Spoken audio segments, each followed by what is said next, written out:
श्री गणेशाय नमः। श्री उमा महेश्वराय नमः। श्री स्कंद महापुराण माहेश्वर खंड केदार खंड।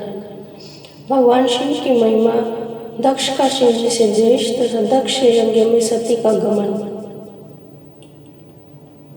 जिनकी आज्ञा से ब्रह्मा जी इस जगत की सृष्टि तथा विष्णु भगवान पालन करते हैं और जो स्वयं ही काल रुद्र नाम धारण करके इस विश्व का संहार करते हैं, उन पिनाकधारी भगवान शंकर को नमस्कार है। नैमिषारण्य तीर्थ सब तीर्थों में उत्तम और समस्त क्षेत्रों में श्रेष्ठ है। प्राचीन काल में वहाँ शौनक आदि तपस्वी मुनि एक ऐसे यज्ञ का अनुष्ठान कर रहे थे जो दीर्घ काल तक चलने वाला था। उस यज्ञ में दीक्षित सभी महर्षियों का सबके प्रति समान भाव था। एक दिन उन सभी महात्माओं के दर्शन की उत्कंठा से प्रेरित होकर महातपस्वी व्यास शिष्य लोमश मुनि वहां पधारे। उन दीर्घकालिक यज्ञ का अनुष्ठान करने वाले मुनियों ने लोमश जी को आया देख एक साथ ही उठकर उनका स्वागत किया। सबके मन में उल्लास छा गया। सभी उनके दर्शन के लिए इच्छुक थे। वे पाप रहित महाभाग महर्षि गण लोमश जी को अर्घ्य और पाद्य निवेदन कर उनके सत्कार में लग गए। आतिथ्य के पश्चात उन्होंने विस्तार पूर्वक शिव धर्म सुनाने के लिए लोमश जी से प्रार्थना की। इस पर उन्होंने शिव जी के उत्तम महात्म्य का इस प्रकार आरंभ किया। लोमश जी बोले, 18 पुराणों में परम पुरुष भगवान शिव की महिमा का गान किया गया है, अतः शिव के महात्म्य का पूर्णतः वर्णन कोई भी नहीं कर सकता। जो लोग शिव इस 2 अक्षर के नाम का उच्चारण करेंगे, उन्हें स्वर्ग और मोक्ष दोनों प्राप्त होंगे, इसमें तनिक भी संदेह नहीं है। महादेव जी देवताओं के पालक और सबका शासन करने वाले हैं। वे बड़े उदार और दानी हैं। उन्होंने अपना सब कुछ दूसरों को दे डाला है, इसलिए वे सर्व या शर्व कहे गए हैं। जो सदा कल्याण करने वाले भगवान शिव का भजन करते हैं, वे धन्य हैं। जिन्होंने दूसरों के लिए विष भक्षण किया, दक्ष यज्ञ का विनाश किया, काल को दग्ध कर डाला और राजा श्वेत को संकट से छुड़ाया, उन महादेव जी की महिमा का वर्णन कौन कर सकता है। मुनियों ने पूछा, मुने, भगवान शिव कैसे विष भक्षण किया तथा कैसे दक्ष यज्ञ का विनाश किया, ये सब बातें हमें बताइए। हमारे मन में वह सब सुनने के लिए बड़ी उत्कंठा है। लोमश जी बोले, विप्रगण, पूर्व काल की बात है। प्रजापति दक्ष ने परमेष्टि ब्रह्मा जी के कहने से अपनी पुत्री सती का विवाह महात्मा शंकर जी के साथ कर दिया था। एक दिन वे ही दक्ष स्वेच्छानुसार घूमते हुए नैमिषारण्य में आए। वहाँ के ऋषि मुनियों ने उनका बड़ा आदर सत्कार किया। संपूर्ण देवताओं और असुरों ने विस्तुति और नमस्कार के द्वारा दक्ष का सम्मान किया, किंतु भगवान शंकर ने उनको प्रणाम नहीं किया। दक्ष ने जब इस बात की ओर लक्ष्य किया, तब उनके मन में बड़ा क्रोध हुआ। वे प्रजापति ठहरे, यह अपमान कैसे सहते। उन्होंने तुरंत भगवान शिव के प्रति कटु वचनों की बौछार आरंभ कर दी। अहो, ये संपूर्ण देवता और असुर भी मेरे चरणों में मस्तक झुकाते हैं। श्रेष्ठ ब्राह्मण भी अत्यंत उत्सुक होकर मुझे प्रणाम करते हैं, परंतु वह शंकर दुष्ट पुरुषों की भांति मेरे सामने शीश क्यों नहीं झुकाता। वह भूत प्रेतों का स्वामी है और सदा प्रेत पिशाचों से घिरा रहता है, फिर भी अपने को महान समझता है। इसलिए आज मैं इसे शाप देने को उद्यत हुआ हूँ। श्रेष्ठ ब्राह्मणों, मेरी बात सुनो और इसका पालन करो। आज से इस रुद्र को मैंने यज्ञों से बहिष्कृत कर दिया। दक्ष का यह कठोर वचन सुनकर नंदी को बड़ा क्रोध हुआ। वो बोले, अहो मेरे स्वामी महेश्वर यज्ञ भाग से वंचित किए गए हैं। यज्ञ, दान, तप तथा नाना प्रकार के तीर्थ जिनके नाम से ही पवित्र हुए हैं, उन्हीं भगवान शिव को शाप क्यों दिया गया। खोटी बुद्धि वाले दक्ष, यह यज्ञ जिसमें शंकर जी का भाग न हो व्यर्थ ही होगा। दुर्बुद्धे, तू उस यज्ञ की रक्षा कर। अरे जिन महात्मा शिव ने इस संपूर्ण विश्व का पालन किया है, उन्हीं को तूने साफ दे डाला। तब महादेव जी ने नंदी से कहा, महामते, तुम्हें ब्राह्मणों के प्रति कभी क्रोध नहीं करना चाहिए। मैं ही यज्ञ हूँ, मैं ही यज्ञ करवाने वाला यजमान और आचार्य हूँ। संपूर्ण यज्ञांश भी मैं ही हूँ, इसलिए मैं सदा यज्ञ में रत हूँ। मुझे कोई शाप देके यज्ञ से बहिष्कृत नहीं कर सकता। इसी प्रकार सर्वव्यापी होने के कारण मैं किसी के भी भीतर नहीं हूँ, किसी भी सीमा से आबद्ध नहीं हूँ। इस दृष्टि से देखने पर मैं सदा ही सब यज्ञों में ब्रह्म हूँ। भगवान शंकर के इस प्रकार समझाने पर महातपस्वी नंदी ने विवेक का आश्रय लिया। शिवजी का सत्संग पाकर वे परमानंद में मग्न हो गए। उधर मुनियों से घिरे हुए दक्ष भी अत्यंत रोष में भरकर अपने स्थान को चले गए। वे प्रणाम न करने वाले रुद्र को भूल न सके, बार बार उनका स्मरण कर क्रोध से जलने लगे। भगवान शिव की ओर से उन्होंने श्रद्धा हटा ली और वे शिव के उपासकों की निंदा में संलग्न रहने लगे। एक दिन दक्ष ने स्वयं ही एक महान यज्ञ का आयोजन किया। उसमें उन्होंने बड़े बड़े तपस्वी ऋषि मुनियों को बुलाया।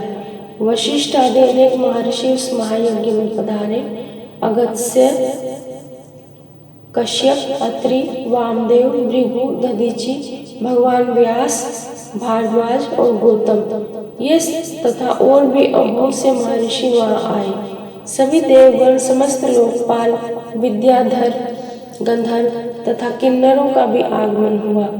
उस यज्ञ में सत्यलोक से लोक पितामह ब्रह्मा जी तथा बैकुंठ धाम से भगवान विष्णु भी बुलाए गए थे। इंद्राणी के साथ देवराज इंद्र, रोहिणी के साथ चंद्रमा तथा अपनी प्रिया के साथ वरुण देव भी आए थे।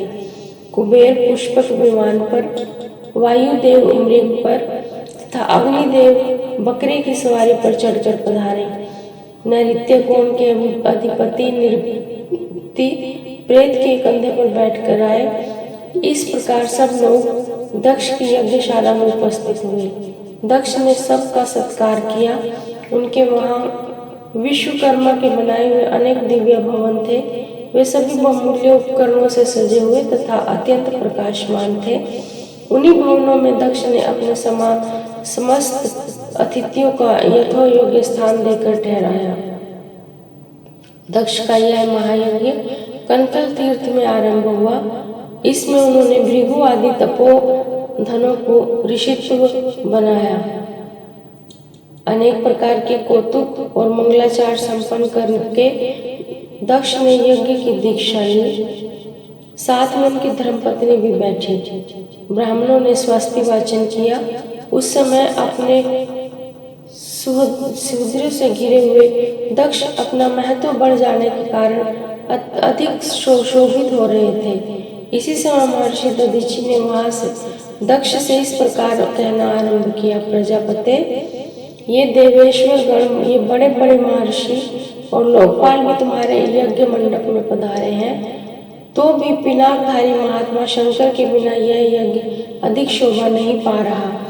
जिनके बिना मंगल भी अमंगल रूपों में ही परिणत हो जाते हैं तथा जिन त्रिनेत्रधारी भगवान के अधिकार में आने पर अमंगल भी तत्काल मंगल के रूप में बदल जाते हैं, वे अब तक यहाँ दर्शन क्यों नहीं दे रहे हैं। दक्ष, अब तुम ही भगवान विष्णु और इंद्र के साथ जाकर परमेष्ठी भगवान महेश्वर को बुला ले आओ। उन योगी शंकर की उपस्थिति से यहाँ सब कुछ पवित्र हो जाएगा, जिसके स्मरण तथा नाम उच्चारण से ही सब पुण्यमय हो जाता है। दधीचि का यह वचन सुनकर दक्ष क्रोध में भर गए। उन्होंने बड़ी उतावली के साथ उत्तर दिया। उनका भीतरी भाव तो दूषित था, किंतु ऊपर से हंसते हुए बोल रहे थे। उन्होंने कहा, संपूर्ण देवताओं के मूल है भगवान विष्णु, जिनमें सनातन धर्म की स्थिति है, जिनमें संपूर्ण वेद, यज्ञ और नाना प्रकार के सत्कर्म भी प्रतिष्ठित हैं। वे भगवान विष्णु को यहाँ पधारे हुए हैं ही। सत्यलोक से लोक पितामह ब्रह्मा जी भी आ गए हैं। उनके साथ समस्त वेद, उपनिषद और नाना प्रकार के आगम भी हैं। इसी प्रकार आप जैसे निष्पाप महर्षिगण भी आ ही गए हैं। जो जो यज्ञ कर्म के योग्य है, शांतचित और सुपात्र है, ये सब महात्मा यहाँ पदार्पण कर चुके हैं। आप सब महर्षिगण वेद के वाक्य तथा अर्थ के भी तत्वज्ञ हैं, दृढ़ता पूर्वक व्रत का पालन करने वाले हैं। आपके होते हुए अब हमें रुद्र से क्या प्रयोजन है? ब्राह्मण, आप सब लोग मिलकर मेरे इस महान यज्ञ को सफल बनाएं। दक्ष की बात सुनकर दधीचि ने कहा, पवित्र अंतःकरण वाले समस्त श्रेष्ठ महर्षियों और देवताओं के समुदाय में यह बड़ा भारी अन्याय हुआ है कि भगवान शिव को आमंत्रित नहीं किया गया। महात्मा शंकर के बिना इस यज्ञ में शीघ्र ही महान विघ्न होने वाला है। यो कहकर महर्षि दधीचि अकेले ही दक्ष की यज्ञशाला से निकल पड़े और तुरंत अपने आश्रम को चले गए। उनके चले जाने पर दक्ष ने हंसते हुए कहा, ब्राह्मणों, दधीचि शंकर के प्रेमी हैं, वे चले गए। आप सब लोग वैदिक सिद्धांत में रत रहने वाले हैं। भगवान विष्णु आप सबके स्वामी हैं, अतः शीघ्र ही आप लोग मेरे यज्ञ को सफल बनाएं। तब उन सभी महर्षियों ने महादेव यज्ञ प्रारंभ किया। इसी समय महादेवी दक्ष कुमारी सती ने, जो गंधमादन पर्वत पर अपने सखियों के साथ विराजमान थी, रोहिणी के साथ चंद्रमा को कहीं जाते हुए देखा। वे यज्ञ में ही जा रहे थे। सती ने अपनी सखी विजया से कहा, विजय, तू शीघ्र जाकर पूछ तो सही, ये चंद्रमा कहाँ जाएंगे? उनके आदेश से विजया चंद्रमा के समीप गई और यथोचित विनय के साथ उनके यात्रा का उद्देश्य पूछा। चंद्रमा ने दक्ष के यज्ञ में जाने का सब वृतांत बता दिया।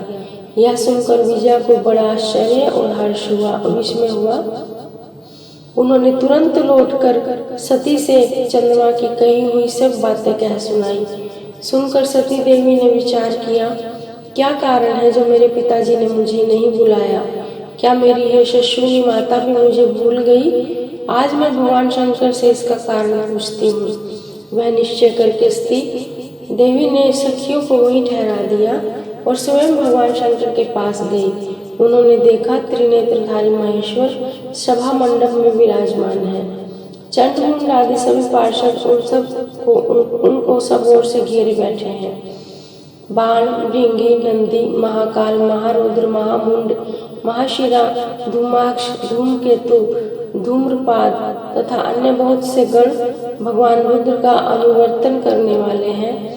वे सभी जितेंद्रिय तथा वीतराग हैं। लोक कल्याणकारी भगवान शंकर इन सब से घिरे हुए हैं और परम अद्भुत आसन पर विराजमान है। सती का मन भगवान शिव का दर्शन करते ही उनकी ओर आकृष्ट हो गया।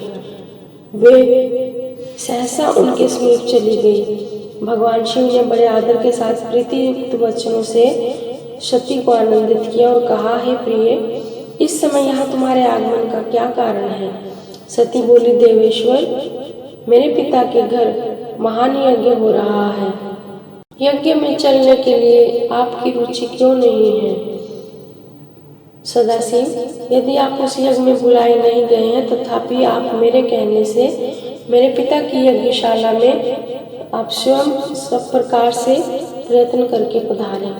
सती का यह वचन सुनकर महादेव जी ने मधुर वाणी में कहा, कल्याणी, तुम्हारे पिता की दृष्टि में जो देवता, असुर तथा किन्नर आदि सम्माननीय है, वे सब निसंदेह उनके यज्ञ में पहुंच गए हैं। सुंदरी, जो लोग दूसरों के घर बिना बुलाए जाते हैं, वे वहां मृत्यु से भी अधिक कष्टदायक अपमान को प्राप्त होते हैं। हे शुभे, दूसरों के घर जाने पर इंद्र भी लघुता को प्राप्त होते हैं, इसलिए तुम्हें भी यज्ञ में नहीं जाना चाहिए। महात्मा भगवान शंकर के इस प्रकार कहने पर सती ने अपने पिता के प्रति रोष प्रकट करने वाले वचनों में कहा, नाथ, जिनसे संपूर्ण यज्ञ सफल होते हैं वे देव देवेश्वर तो आप ही हैं। फिर आपको भी मेरे दुराचारी पिता ने आमंत्रित नहीं किया। उस दुरात्मा के मन में आपके प्रति सद्भाव है या दुर्भाव, यह सब मैं नहीं जानती, इसलिए अभी पिता के यज्ञ मंडप में जाती हूँ। देवादिदेव जगतपते, मुझे वहाँ जाने की आज्ञा दीजिए। सती देवी के यूँ कहने पर भगवान महेश्वर बोले, उत्तम व्रत का पालन करने वाली देवी, यदि ऐसी बात है तो इस नंदी पर सवार हो नाना प्रकार के प्रमथ गणों को साथ लेकर तुम शीघ्र ही वहां की यात्रा करो, मैं आज्ञा देता हूँ। भगवान शिव के आदेश से 60,000 रुद्रगण सती देवी के साथ चले। उन गणों से घिरी हुई देवी ने अपने पिता के घर की ओर प्रस्थान किया। सती देवी अब पिता के घर चली गई और उस समय सब बातों पर विचार करके भगवान महाशिव ने अपने मुख से यह वचन निकाला, अपने पिता द्वारा अपमानित होकर दक्ष कुमारी सती अब फिर वहां से लौट कर नहीं आएंगी। सती का अग्नि प्रवेश, दक्ष यज्ञ विध्वंस तथा दक्ष पर पुनः भगवान शिव की कृपा। दाक्षायणी सती उस स्थान पर गई जहाँ महान प्रभावशाली यज्ञ हो रहा था। नाना प्रकार के आश्चर्यमय कौतूहल से परिपूर्ण पिता के उस भवन को देखकर सती देवी द्वार पर ही ठहर गई और परम सौभाग्यवान नंदी की पीठ से उतरकर इधर उधर दृष्टि डालने लगी। उन्होंने माता पिता, सुहृद संबंधी तथा बंधु बांधवों को देखा। माता पिता को मस्तक झुकाकर वे बड़ी प्रसन्न हुई। फिर अपने अभिमत प्रस्ताव के अनुरूप वचन बोली, पिताजी, जिनसे यह संपूर्ण चराचर जगत पवित्र होता है, उन परम कल्याणमय भगवान शंकर को आपने क्यों नहीं बुलाया? फिर ऋषियों को संबोधित करके कहा, भृगु जी, क्या आप भगवान शिव को नहीं जानते? महामते कश्यप, क्या आप भी महादेव से अपरिचित हैं? अत्रि, वशिष्ठ तथा कनव जी, क्या आप भी महेश्वर की महिमा नहीं जानते? इंद्र, इस समय तुम्हारा क्या कर्तव्य है? भगवान विष्णु, आप तो परमेश्वर हैं, महादेव जी को अच्छी तरह से जानते हैं। ब्रह्मा जी, क्या आपको महादेव जी का पराक्रम का ज्ञान नहीं है? सती की बात सुनकर दक्ष ने कुपित होकर कहा, भद्रे, तुम्हारी बातें बनाने से क्या होगा? इस समय वहां तुम्हारी कोई आवश्यकता नहीं है। ठहरो या चली जाओ। तुम यहाँ आई ही क्यों? तुम्हारा पति जो शिव कहलाता है वो अमंगल का मूर्तिमान स्वरूप है, कुलीन भी नहीं है, वेद से बहिष्कृत है, वह भूत प्रेत और पिशाचों का राजा है, इसलिए इस यज्ञ के निमित्त उसको आमंत्रित नहीं किया गया है। विष्णु वंदिता सती अपने पिता को शिव की निंदा में संलग्न देख अत्यंत क्रोध में भर गई और सोचने लगी, जो महादेव जी की निंदा करता है तथा जो उनकी निंदा होती देख चुपचाप सुनता है, वे दोनों नरक में जाते हैं और जब तक सूर्य चंद्रमा की स्थिति है तब तक वे उस नरक में ही पड़े रहते हैं। अतः अब मैं इस देह को त्याग दूंगी, अग्नि में प्रवेश कर जाऊंगी। इस प्रकार विचार करती हुई सती शिव और रुद्र आदि नामों का उच्चारण करने लगी और अग्नि में प्रवेश कर गई। यह देख उनके साथ आए हुए समस्त शिवगण हाहाकार करने लगे।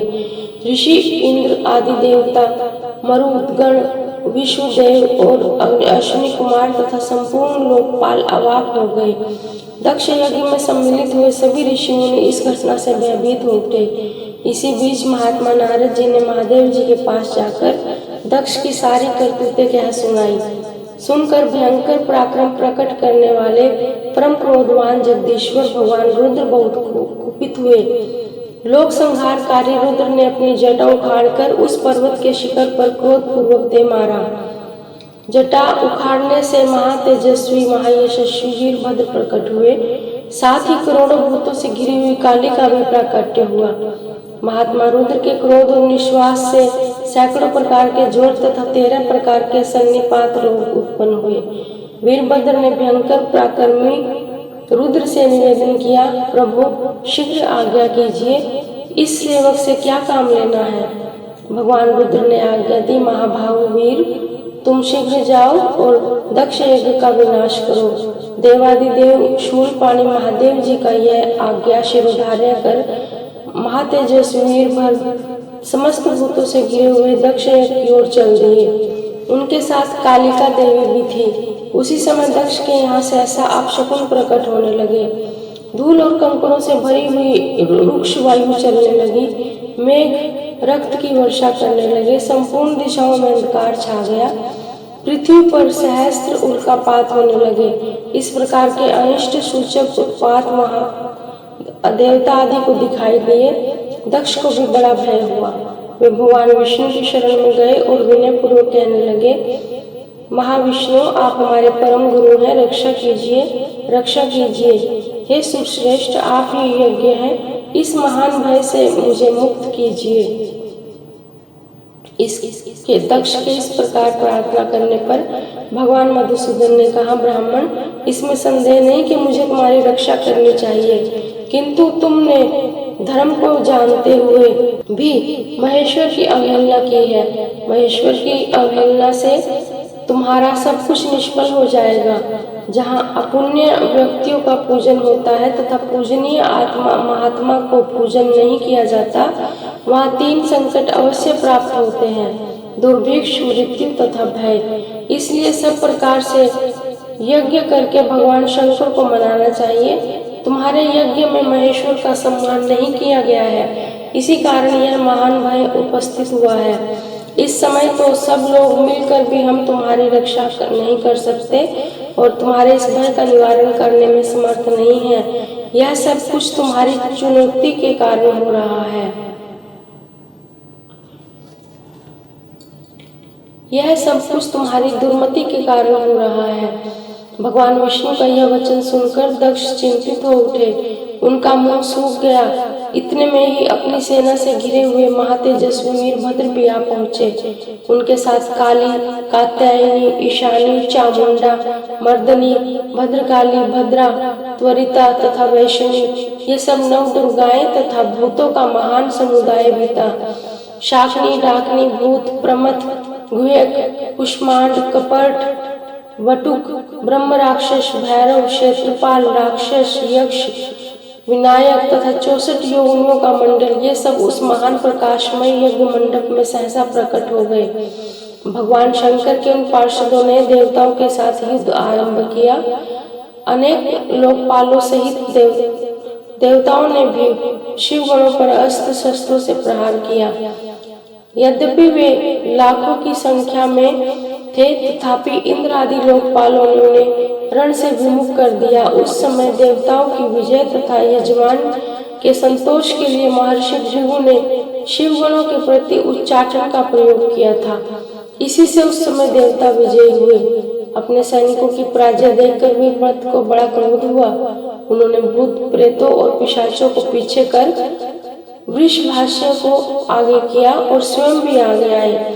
महाबली वीरभद्र ने एक तीक्ष्ण त्रिशूल हाथ में लेकर देवताओं, यक्षों, दक्ष पक्षी के यक्षों, पिशाचों और गुहकों को, राक्षसों को भी उस युद्ध में मार गिराया। समस्त शिवगणों ने धूल के आघात से देवताओं को गहरी चोट पहुंचाई। फिर तो संपूर्ण देवता पराजित होकर भागने लगे। सबने एक दूसरे को छोड़कर स्वर्ग की राह ली। केवल इंद्र आदि लोकपाल ही विजय के लिए उत्सुक होकर वहां खड़े थे। वे बार बार बृहस्पति जी से पूछते थे, गुरुदेव, हमारी विजय कैसे होगी? तब बृहस्पति जी ने कहा, भगवान विष्णु, जो बात बहुत पहले कह दी थी वह आज सत्य हुई। यदि फल रूप में परिणित हुए कर्म का नियामक कोई ईश्वर है तो वह भी कर्ता का ही आश्रय लेता है। जो कर्ता नहीं है उस पर वह अपना प्रभुत्व नहीं प्रकट करता। कर्म करने वाले को ही ईश्वर उसका फल देता है, न करने वाले को नहीं। वह ईश्वर केवल अनन्य भक्ति से जानने योग्य है। परम शांति और संतोष से ही भगवान सदाशिव के स्वरूप को जाना जा सकता है। उन्हीं से यह संपूर्ण सुख दुखात्मक जगत जन्म और जीवन धारण करता है। इस समय तुम्हारी विजय का कोई उपाय नहीं दिखाई देता। इंद्र, तुम मूर्खता और लोलुपता में पड़ा इन लोकपालों के साथ यहाँ आ गए थे। बताओ, इस समय तुम क्या करोगे? ये परम शोभायमान गण भगवान शिव के किंकर हैं, वे ही इनके सहायक हैं। वे महाभाग कुपित होने पर जब संहार प्रारंभ करते हैं तो किसी को विशेष नहीं छोड़ते। बृहस्पति जी का ये वचन सुनकर संपूर्ण देवता, लोकपाल तथा इंद्र भी चिंता में डूब गए। तदंतर शिव गुणों से घिरे हुए वीरभद्र ने कहा, तुम सब देवता मूर्खता के कारण यहाँ भेंट लेने के लिए आ गए हो। मेरे निकट आओ, मैं तुम्हें भेंट देता हूँ। सखे इंद्र, मित्रवर सूर्य, चंद्रमा, धनाध्यक्ष कुबेर, पासधारी वरुण, मृत्यु, यमुना के बड़े भैया यमराज, मैं आप लोगों की तृप्ति के लिए शीघ्र ही भेंट अर्पित करूंगा। यूं कहकर क्रोध से भरे वीरभद्र ने जब देवताओं पर बाणों की बौछार आरंभ की, उन बाणों के आघात से पीड़ित होकर वे सब के सब दशों दिशाओं में भाग गए। लोकपालों के और देवताओं के पलायन कर जाने पर भगवान विष्णु भी चले गए। फिर वीरभद्र अपने गणों के साथ यज्ञशाला में आए। उस समय देवता, ऋषि तथा अन्य यज्ञोपजीवी लोग थे। उन सबको भगवान शिव के गणों ने परास्त कर दिया। महर्षि भृगु को धरती पर पटक कर उनकी दाढ़ी और मूछ नोच दी तथा पूषा ने दांत दिखाकर हंसी उड़ाई थी। अतः शिव गणों ने उनके सारे दांत उखाड़ दिए। अग्नि, पक्षी तथा स्वधा और स्वाहा को भी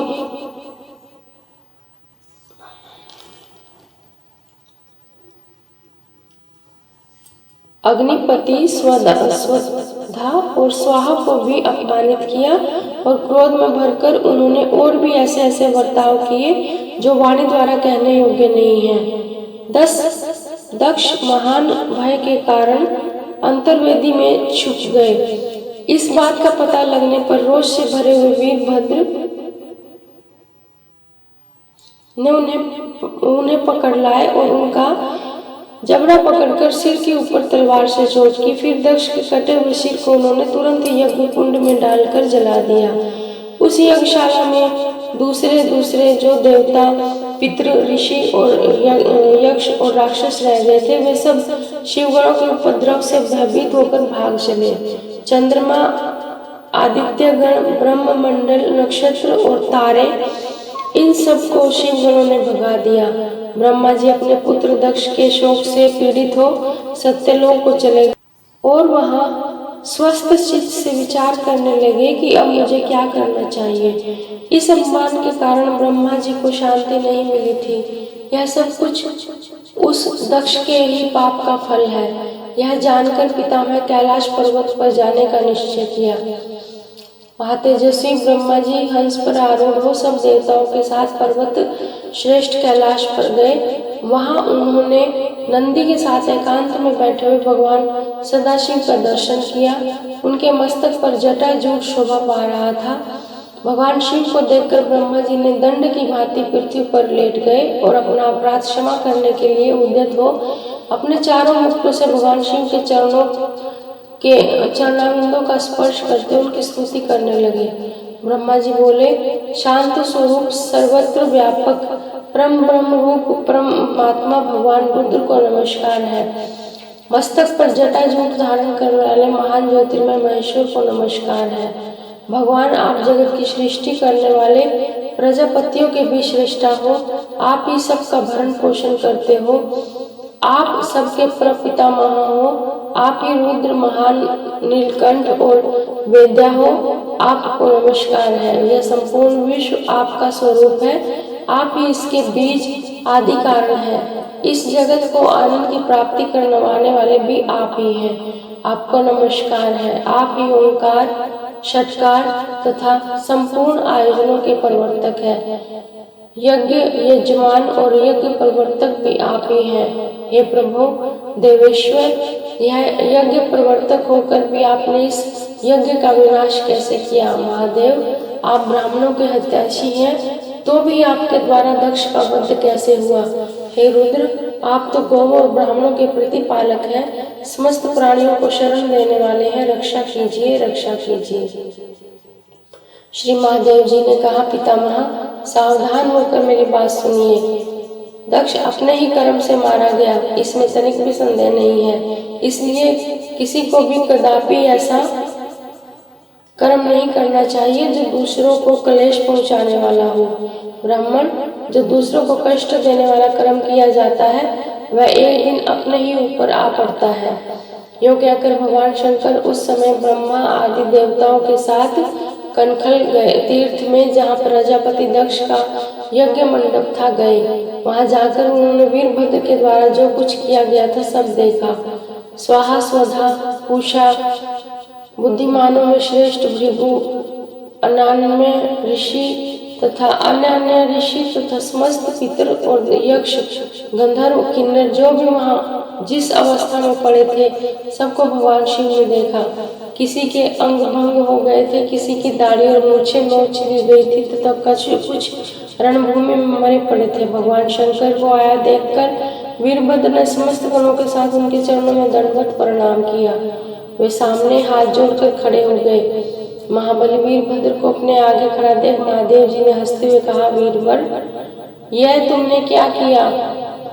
दक्ष को शीघ्र यहाँ ले आओ। ऐसा यज्ञ जिसने ऐसा यज्ञ किया और ऐसे उसका ऐसा ही विलक्षण फल भी प्राप्त किया। शंकर जी के यूँ कहने पर वीरभद्र ने बड़ी उतावली के साथ दक्ष का धड़ आकर उनके सामने डाल दिया। तब शंकर जी ने कहा, वीर, इस दुरात्मा दक्ष का मस्तक कौन ले गया? यदि मिल जाए तो कुटिल होने पर भी इसे मैं जीवित कर दूंगा। यह सुनकर वीरभद्र फिर बोले, भगवान, मैंने उसी समय इसको मस्तक को अग्नि में होम दिया था। अब तो केवल पशु का सिर बचा है, किंतु उसका मुख बहुत विकृत हो गया है। ये सब जानकर भगवान शिव ने पशु के भयंकर मुख को, जिसमें दाढ़ी भी लगी थी, दक्ष के धड़ से जोड़ दिया। इस प्रकार भगवान शंकर की कृपा से दक्ष को नया जीवन प्राप्त हुआ। दक्ष अपने सामने भगवान रुद्र को उपस्थित देख लज्जा से गड़ गए। उन्होंने लोक कल्याणकारी भगवान शंकर के चरणों में मस्तक झुकाकर स्तवन किया। दक्ष बोले, सबको वर देने वाले सर्वश्रेष्ठ देव भगवान शिव को मैं प्रणाम करता हूँ। सनातन देवता शिव को मैं सदा नमस्कार करता हूँ। देवताओं के पालक और ईश्वर पालहारी हर को मैं प्रणाम करता हूँ। जगत के एकमात्र बंधु शंभु को मैं नमस्कार करता हूँ, जो संपूर्ण विश्व के स्वामी, विश्व रूप सनातन और ब्रह्म और स्वात्म रूप है। उनको मैं बार बार शीश निवाता हूँ। मैं ऐसे शिव को नमस्कार करता हूँ। अपनी भक्ति से प्राप्त होने वाले सर्वरूप भगवान शिव को मैं प्रणाम करता हूँ, जो वरदायक है, वर स्वरूप है और वरण करने योग्य है। उन भगवान शिव को मैं मस्तक नवाता हूँ। दक्ष के इस प्रकार स्तुति करने पर भगवान शंकर ने कहा, सुरश्रेष्ठ, 4 प्रकार के पुण्यात्मा जन मेरा सदा भजन करते हैं। आर्त, जिज्ञासु, अर्थार्थी और ज्ञानी। इन सब में ज्ञानी श्रेष्ठ है, इसलिए समस्त ज्ञानी पुरुष मुझे विशेष प्रिय हैं। इसमें तनिक भी संशय नहीं है। जो ज्ञान के बिना ही मुझे पाने का यत्न करते हैं वे अज्ञानी हैं। तुम केवल यज्ञ आदि कर्म के द्वारा संसार सागर के पार जाना चाहते हो, परंतु कर्म में आसक्त हुए मूढ़ पुरुष वेद, यज्ञ, दान और तपस्या से भी मुझे कभी प्राप्त नहीं कर सकते। अतएव तुम अंतःकरण को एकाग्र करके ज्ञाननिष्ठ होकर कर्म करो। सुख और दुख में समान भाव रखकर सदा प्रसन्न रहो। तदंतर दक्ष को वहीं कनखल तीर्थ में रहने का आदेश देकर भगवान शिव अपने निवास कैलाश पर चले आए। फिर ब्रह्मा जी ने भृगु आदि संपूर्ण महर्षियों को बोध प्रदान किया तथा वे सब ऋषि मुनि तत्क्षण ज्ञानी हो गए। इसके बाद पितामह ब्रह्मा जी ने अपने धाम को चले गए। इधर प्रजापति दक्ष को भगवान शंकर के उपदेश से उत्तम ज्ञान की प्राप्ति हो गई। वे शिव के ध्यान में तत्पर हो तपस्या करने लगे। इसीलिए सर्वथा प्रयत्न करके सबको भगवान शंकर की आराधना करनी चाहिए। ओम नमः शिवाय। स्कंद पुराण में आज इतना ही। शेष कथा अगले भाग में। आप सभी शिव भक्तों को बहुत बहुत धन्यवाद।